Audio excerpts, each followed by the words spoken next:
In this video, we're going to take a look at DVA, which is distance, velocity, and acceleration. So these are applications of our derivatives. So for your warm-up question, I would like you to determine the second derivative of this function at x equals 2. So that's what that notation means. And then similarly, I'd like you to figure out the second derivative of this function. So that means you need to take the first derivative and take it again as a second derivative. So please pause the video and try to do those derivatives on your own. Okay, so there's your first one. Hopefully that makes sense. You've got your first derivative, your second derivative, subbed into for x, and you should get an answer of 2. Try the next one. Okay, and hopefully that makes sense here. Using the chain rule should be how you're doing this, and here's what I get for the second derivative. Now, I did just want to also show you Leibniz notation as well to make sure that you understood. We know that with Leibniz notation, our first derivative can be written as dy by dx. So using that notation, the second derivative would be d squared y by dx squared. Okay, so that just denotes the second derivative. Okay, so now we're going to take a look at the definitions. So we know that displacement is the distance an object has moved from its origin over a period of time. Okay, and we call that an s at t function. It's position over time.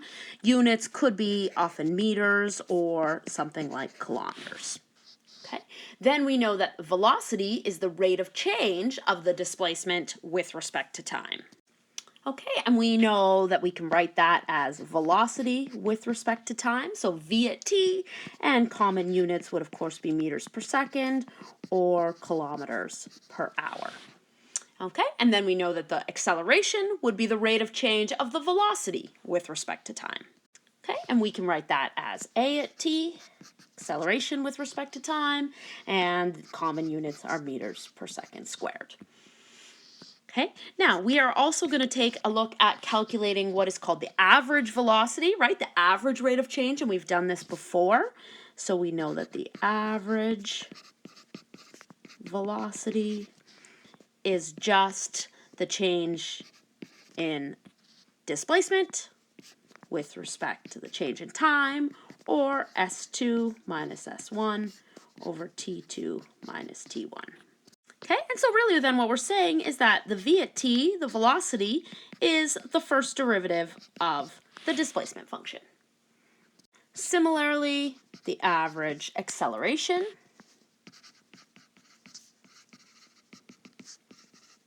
is the change in velocity over the change in time, which could be v2 minus v1 over t2 minus t1, and we can write acceleration then as v prime at t, right, the rate of change of the velocity, or that could be the second derivative of the position function.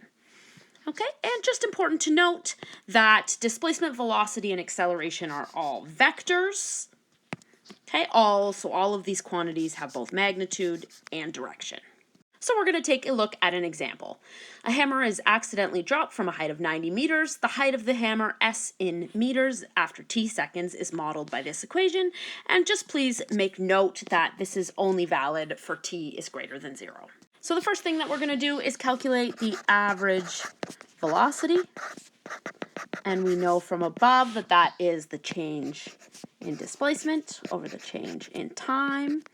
So that would be, we want to calculate it between 1 and 4 seconds. So that would be s at 4 minus s at 1 all over 4 minus 1, right? This is our average rate of change, our AROC from advanced functions. So I'll give you a minute to pause the video and go ahead and calculate that yourself.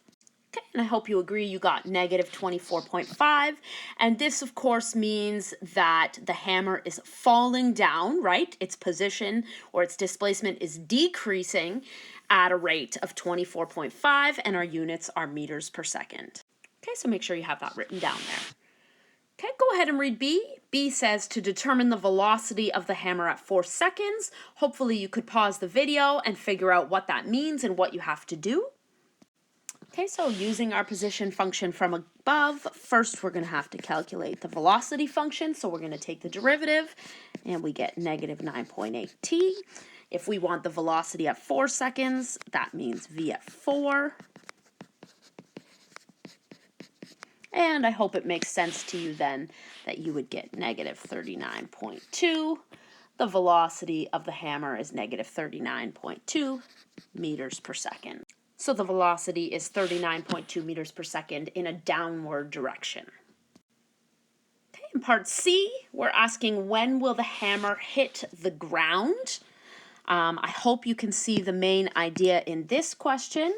The idea that this is when is S at t equal to 0. So we're going to go ahead and solve S at t equal to 0. Okay, so 90 minus 4.9 t squared equals 0. That's, of course, quadratic, but because it just has one t term, you could solve this by isolation. Okay, so just isolating here. Obviously, this is an approximate answer. Now, just don't forget here that, remember in this question, t is greater than or equal to 0. So really that means that the hammer hits the ground at approximately 4.3 seconds. Okay. Our next question, D, determine the impact velocity of the hammer. So I hope it would make sense to you. This might be a new term for you, that the impact velocity would be the velocity when the hammer hits the ground. Okay, so we know that the hammer hits the ground at 4.3 seconds. So really this is asking us for S prime at 4.3, which obviously is the same at V at 4.3. Okay, and we know that V at t is negative 9.8 t. And when we calculate that, we get negative 42.1 or 1/4. So again, this idea that therefore the impact velocity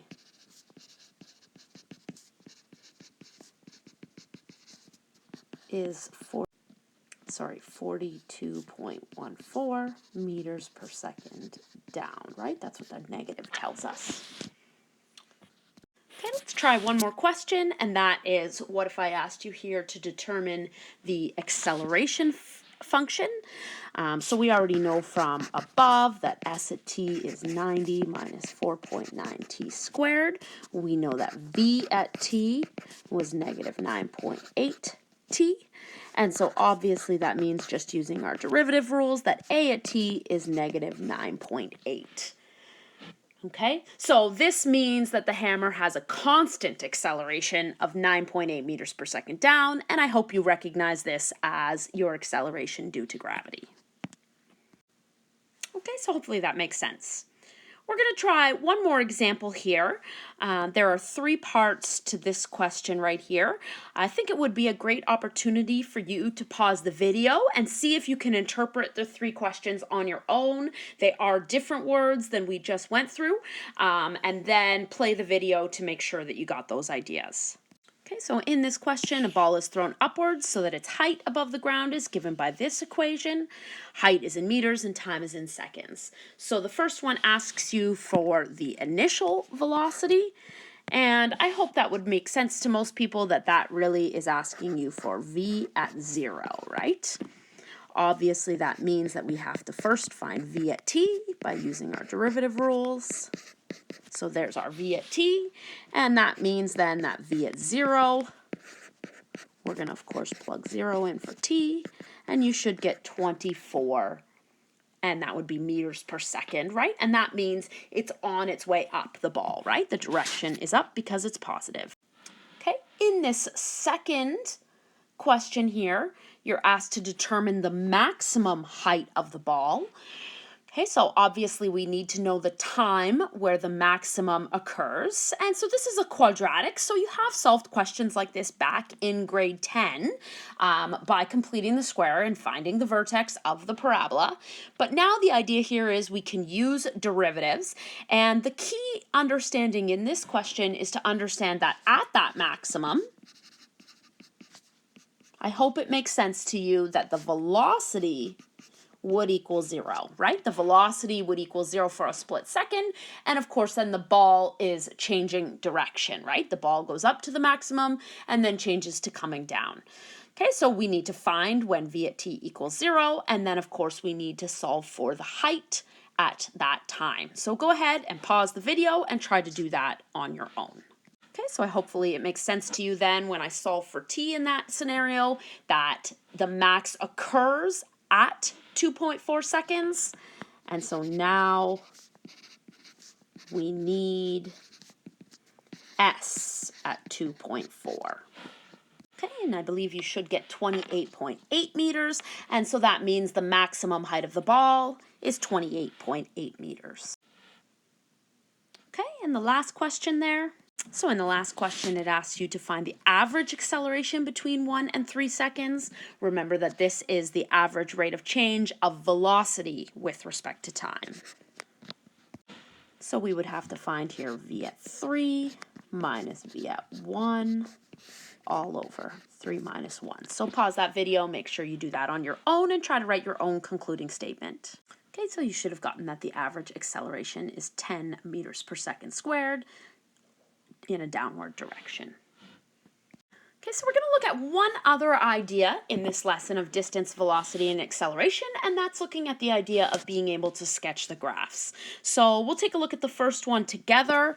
I hope you can see by looking at this function that this is a cubic function with a negative leading coefficient, and we're going to say that this is our s at t function, and we're going to look at potentially graphing the derivative and the second derivative, right? The v at t function and the a at t function. So I think we'll do v at t in green, and then we'll do a at t in red, just to get that idea and those connections there.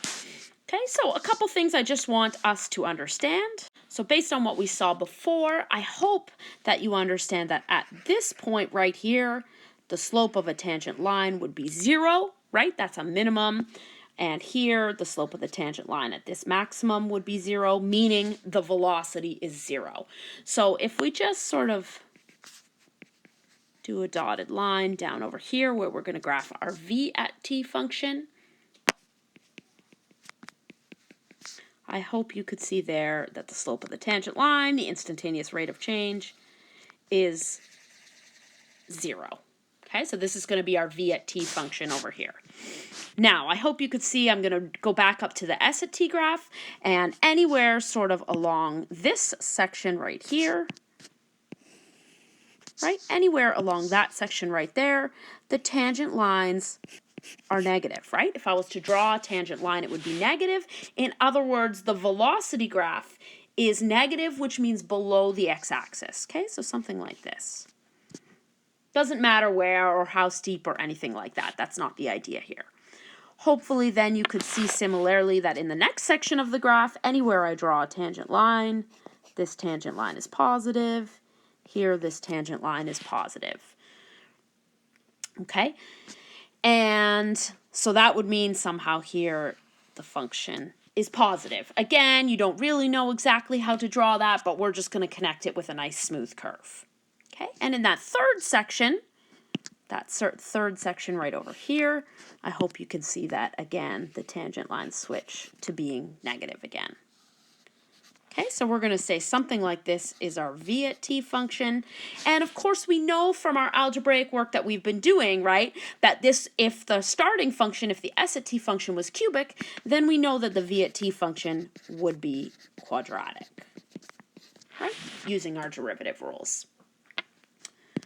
Okay, and let's continue then to our acceleration. I'm going to just need to make that a little bit smaller for you, to be able to see what's happening, and we're going to do this one we said in red.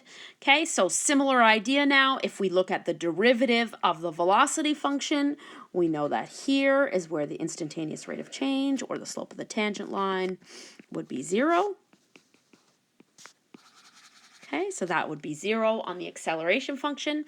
If we look at the left there, we see that we would have positive tangents. Okay, so it would be positive. And if we look at the right, we see that we would have negative tangents. And we know, again, based on our derivative rules, that this function would be a at t, and it would be linear, right? I hope that makes sense to you. Okay, so that's kind of the idea with the graphs and just being able to connect where those derivatives are zero and then positive versus negative tangents. Okay, so I'd like you to try this other one. Okay, so we'll say that this one is b. You can see that this would be our s at t. And of course, I hope you can see that this is a quartic function, right? Thinking about what that would look like algebraically. Okay, so you try that one and we'll meet in class and we'll take that one up, make sure you got it right, and continue from there.